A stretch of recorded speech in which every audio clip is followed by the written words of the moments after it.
Esta película pues no está hecha con ninguna clase de medidor, no tiene ningún tipo de cálculo, no obedece a ningún tipo de cálculo. Entonces, que esté ahora en un festival como San Sebastián me parece genial.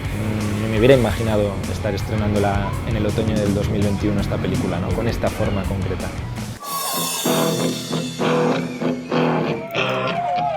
¡Hola, muy buenas! Pues aquí venimos a deciros que quién lo impide. Porque sí, somos jóvenes y si no tenemos ni puta idea de la vida y nos van a dar palos y palos y palos y qué más da. Porque ¿sabéis qué?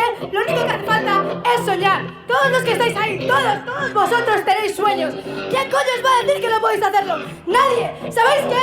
Porque nadie, absolutamente nadie, lo impide. Así que todos los que estáis ahí, salid a la calle conmigo, levantad las manos y gritad ¿quién lo impide?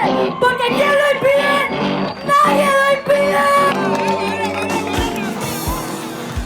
Me gusta pensar que es como muchas cosas a la vez, ¿no? O sea, que no se define fácilmente, ¿no? Que no es una peli fácil de explicar, que hay que verla, ¿no? Que tiene algo de raíz documental, pero tiene mucho de cine inmersivo, tiene algo de ficción, existencialista, no sé cómo decirlo, sobre la vida, ¿no? Sobre cosas que nos importan siempre, y que era a través de estos jóvenes que podía hablar de todas esas cosas de una manera, no sé, como más libre, más loca, más apasionada, ¿no?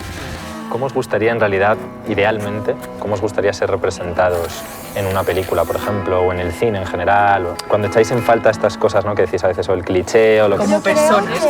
Tienes 15 años y pretendes escapar. Tus padres te dan todos los caminos y tú tienes que empezar a elegir el tuyo. Para hacerlo. O sea, cuando la película nace ya con el título, ¿quién lo impide? No había mucho más que el título y las ganas de trabajar con unos jóvenes, ¿no? Pero el título ya contenía una filosofía de trabajo que era algo así como tiremos para adelante, nadie nos lo impide, vamos a hacer esto, ¿no? Y vamos a ir viendo sobre la marcha. Si tienes 15 años, ¿no? y pretendes escapar, con eso basta y sobra para hacerlo, ¿no? Era un himno, era una canción que habla de muchas cosas que finalmente están en la película, ¿no? Entonces no sé si la película existiría sin la canción de Rafa, ¿no? Un homenaje sincero a Rafael Berrio, que es uno de los, yo creo, creadores más importantes, no de San Sebastián, sino del País Vasco, de España, de Europa. Hay que entender y aceptar también una realidad, ¿no? Que es verdad que es muy difícil comunicarse con ellos, ¿no? Yo lo he conseguido, pero porque he tenido un trabajo muchos años, como de mucha paciencia y tal, ¿no? Y tú también lo has vivido, ¿no? Sí, claro. Sí. Yo soy adolescente todavía, me siento. Toma. Es un chaval, Ricardo, que de pronto aparece en un instituto en el que estamos filmando.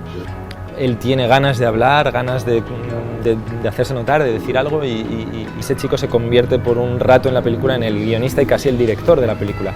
Y así sucesivamente muchas otras veces en la película, ¿no? Que funciona un poco como muñecas rusas, ¿no? Como una película de relevos, ¿no? De ideas que van apareciendo a través de estos jóvenes, ¿no? Podrías irte antes de que estas luces de ciudad se apaguen para siempre sin remedio. También pensaba mucho en, digo, ojalá esta película también pueda servirle a profesores de filosofía, profesores de bachillerato en general. Basta con reunir a un grupo de personas jóvenes y darles un tiempo para que empiecen a surgir cosas, ¿no? Ellos, con muchos de ellos a veces hablábamos y decían, pero esto luego lo van a ver mis padres, ¿no? ¿Qué hago yo con esto, no? Y yo le decía, bueno, tómatelo así, efectivamente, es como una carta que le escribes a tu padre, es decir, es lo que muchas veces no te atreves a decir o a mostrar a tus familiares, se lo puedes decir en la película. A mí me pasa esto, yo muchas cosas que cuento en mis películas no sabría decirlas de otra manera a mis amigos, a mis seres queridos, ¿no? A mis familiares, por eso hago las películas, ¿no? Les intentaba explicar eso, que la película era también una oportunidad para mostrarse, ¿no? y poder contar o mostrar cosas que habitualmente quizás evitamos mostrar, evitamos decir, ¿no?